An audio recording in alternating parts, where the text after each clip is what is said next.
राधा कृष्ण जन्मदिन साजी थिले से तो एक महान गुरु छात्र वर्षर नायक से आम जातिर बुद्धि ज्ञान प्रबल ताकरी जोगु तो पूजित होती आजी गुरुवे निज निज गुरु पूजन करती सभिए पिला मन सारा केते न हुए करी बरसे अंतर से भी निज गुरु को बोली सजबाज करी पूजती दिव्यासने फूले दीपे धूपे चंदने उपहार सम्माने गुरुत्व करती स्नेह सदा शिष्य गणरे बही गोटे मनीष थाए मनरे ए समाज आज चाहूची भल मनीषटीए सत्य पथ आधरे अन्य पाइबे शपथ करवा पिलाए हेबा मनीषटीए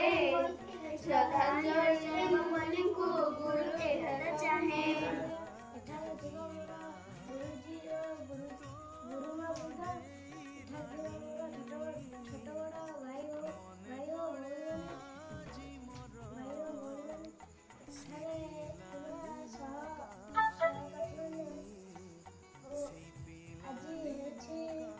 सेप्टेम्बर 5 तारिख गुरु दिवस मु गुरु दिवस विषय किसी कहवाक चाहूँगी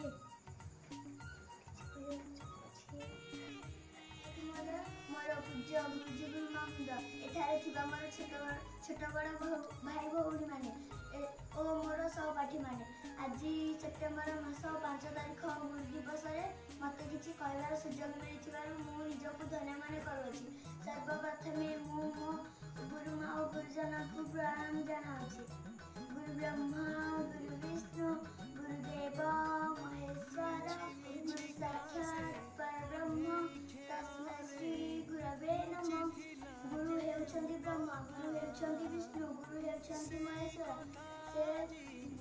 से मांद्राज्र और तिरुताणी ग्रामर जन्मग्रहण करथिले से 1888 मसीहा सेप्टेम्बर मास 5 तारिख जन्मग्रहण करथिले सर्वपल्ली राधा कृष्ण और गुरुजन मानकु अधिक भल पाउथिले से भारतर द्वितीय राष्ट्रपति होइथिले मु एति कहि वक्तव्य साम करते जाय मोर एठार उपस्थित थे हमर छोट बड़ भाई बहन माने और मोर सहपाठीगण प्रथमे मु गुरुजी और गुरुमा मानकु प्रणाम जनाउछि ओम गुरुदेव गुरु विष्णु गुरुदेव महेश्वर गुरु साक्षात परब्रह्म तस्मै श्री गुरवे नमः गुरु होइछन्ति ब्रह्मा विष्णु महेश्वर गुरुଙ୍କୁ जत्र कहिथिले सर्वपल्ली राधा कृष्ण डॉक्टर सर्वपल्ली राधा कृष्ण से 1888 मसीहा सेप्टेम्बर मास 5 तारिख से मांद्राजर मोर सहपाठीगण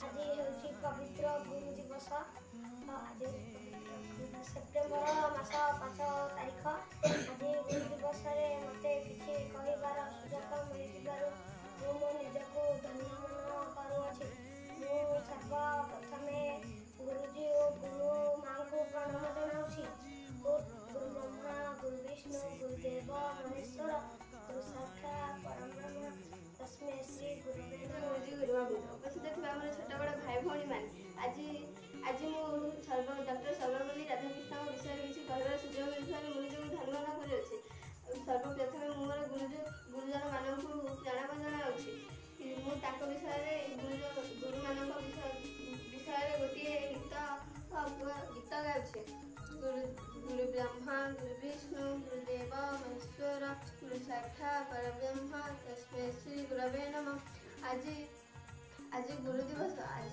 सेप्टेम्बर मास 5 तारिख सर्वपल्ली राधाकृष्ण थिले भारतर द्वितीय उपराष्ट्रपति और प्रथम राष्ट्रपति थिले से गुरुजन मानकु बहुत भल पाउथिले गुरु 5 प्रकार थांती प्रथमे गुरु पितामाता आमको छोटू बड़ कर जन्म कर दुनिया देखा था द्वितीय आमको विद्यालय पढ़ा शिक्षक और शिक्षयित्री से आमको अंधार आलोक देखा था और तृतीय डाक्तर जी आम मृत्यु मुखर बसई था चतुर्थ सैनिक और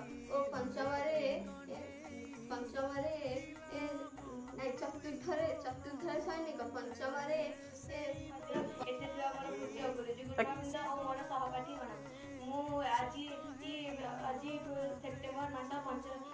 ତାରିଖରେ କିଛି କହିବାର ସୁଯୋଗ ମିଳିଥିବାରୁ ମୁଁ ନିଜକୁ ଧନ୍ୟ ମନେ କରୁଅଛି। 1888 ମସିହା ସେପ୍ଟେମ୍ବର ମାସ 5 ତାରିଖରେ ଡକ୍ଟର ସର୍ବପଲ୍ଲୀ ରାଧାକୃଷ୍ଣ ଜନ୍ମଗ୍ରହଣ କରିଥିଲେ।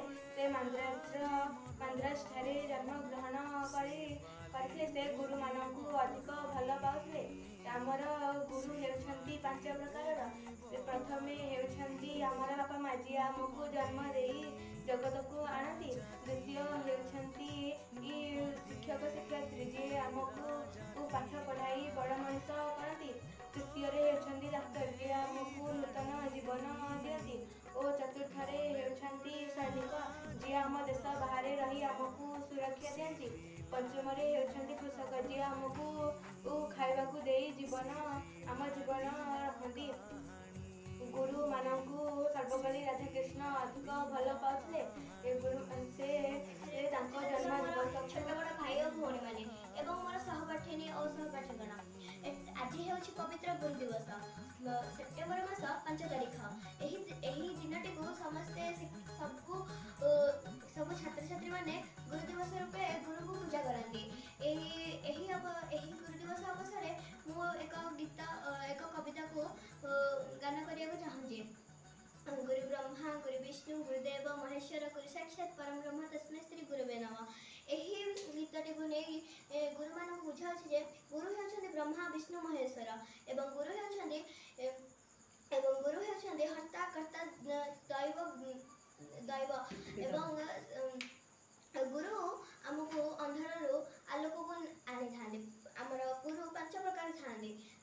ପ୍ରଥମ ଗୁରୁ ହେଉଛନ୍ତି ବାପା ମା, ଯିଏ ଆମକୁ ଜନ୍ମ କରି ଛୋଟରୁ ବଡ଼ କରାନ୍ତି। ଦ୍ୱିତୀୟ ଗୁରୁ ହେଉଛନ୍ତି ଶିକ୍ଷକ, ଯିଏକି ଆମକୁ ଅନ୍ଧାରରୁ ଆଲୋକକୁ ଆଣିଥାନ୍ତି ଏବଂ ବଡ଼ ମଣିଷ କରିଥାନ୍ତି।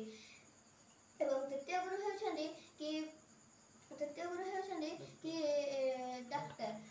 ଡାକ୍ତର ଆମକୁ ମୃତ୍ୟୁ ମୁଖରୁ ବଞ୍ଚେଇକି ଆଣିଥାନ୍ତି। ଏବଂ ଚତୁର୍ଥ ଗୁରୁ ହେଉଛନ୍ତି କୃଷକ, ଯିଏକି ଆମକୁ ସବୁ ଫସଲ କରି ଆମକୁ ଖାଇବାକୁ ଦେଇ ଆମ ଜୀବନ ରକ୍ଷା କରନ୍ତି। ଏବଂ ପଞ୍ଚମ ଗୁରୁ ହେଉଛନ୍ତି ସୈନିକ, ଯିଏକି ଆମ ଦେଶର ସୀମା ପାଖରେ ଥାଇ ଆମକୁ ସୁରକ୍ଷା ଦେଉଛନ୍ତି। ଏବଂ ଏହି ଗୁରୁର ମାନେ ହେଉଛି ଗୁର ଅର୍ଥ ଅନ୍ଧକାର, ରୁର ଅର୍ଥ ଅଜ୍ଞାନ। ଏତିକି କହି ମୋ ବକ୍ତବ୍ୟ ଶେଷ କରୁଛି।